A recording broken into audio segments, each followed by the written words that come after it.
في أسوان في هناك المنظر ده، دي عبارة عن أحجار مرسوم عليها بالأشكال دي كلها.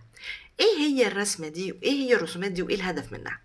المصري القديم كان بيعمل حاجة حلوة قوي، إن هو بيودع مصر في أسوان في النوبة بالتحديد قبل ما يروح أي رحلات خاصة بمصر في أفريقيا وأدغال أفريقيا وأماكن بعيدة جدا في أفريقيا، علشان يجيب الخيرات اللي موجودة في أفريقيا ويجي يحطها بالمخازن الملكية اللي تبع الملك. فكان لازم يكتبوا حاجات في الصخور دي علشان يودعوا بيها مصر ويوثقوا فيها الرحلات اللي بيقوموا بيها.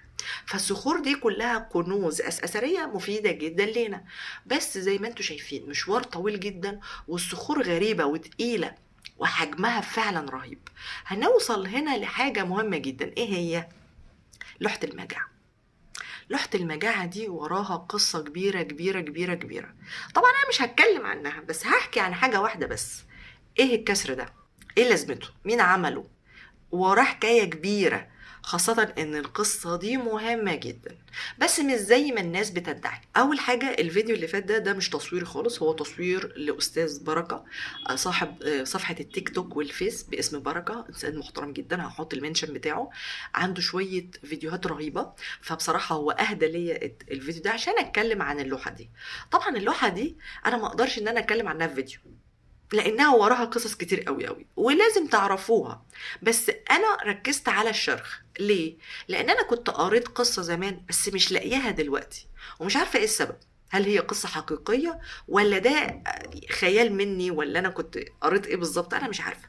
اولا قريت ايه؟ قريت ان كان في الجزيرة دي الموجودة في النوبة، او المكان ده اللي موجود في النوبة او اسوان، ان في مجموعة من الاجانب متهيألي جنسيتهم فرنسيين.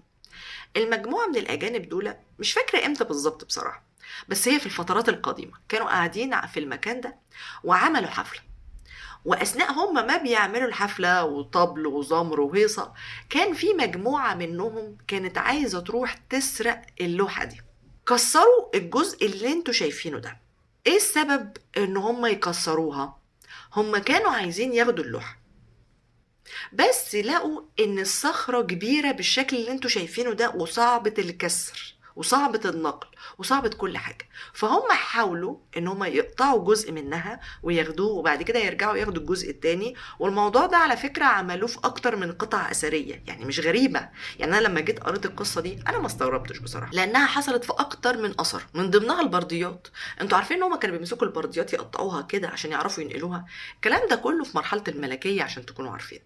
المهم فجم كسروا، بس ما عرفوش يشيلوا نظرا لتقل الصخرة. وفي نفس الوقت وصلوا للعمق ده ما قدروش يكملوا، فسابوها على الكسر ده. طبعا نتيجة للكسر ده في جزء من الكتابة ناقصة. في ناس هتقولي لا يا نيرفانا، هيكسروها ازاي بالمنظر ده كانوا يعني دمروها، ما لو هيكسروها من ورا. لا يا جماعه، هما دي كانت طريقه كسرهم، بيكسروا الجزء اللي فوق الاول لان هما عارفين اهميه الحتتين دول. الحته اللي فوق دي مهمه عشان موجود فيها الملوك والالهه وكده، والحته اللي تحت مهمه لان فيها ذكر للقصه اللي احنا عارفينها بتاعت ايه، المجاعه اللي حصلت في مصر. وبعد كده يبتدوا يقطعوها اجزاء اجزاء ويقطعوها من ورا، بس قوه الصخره منعت من حدوث هذا الامر. ايه قصة الصخرة دي؟ دي محتاجة فيديو تاني.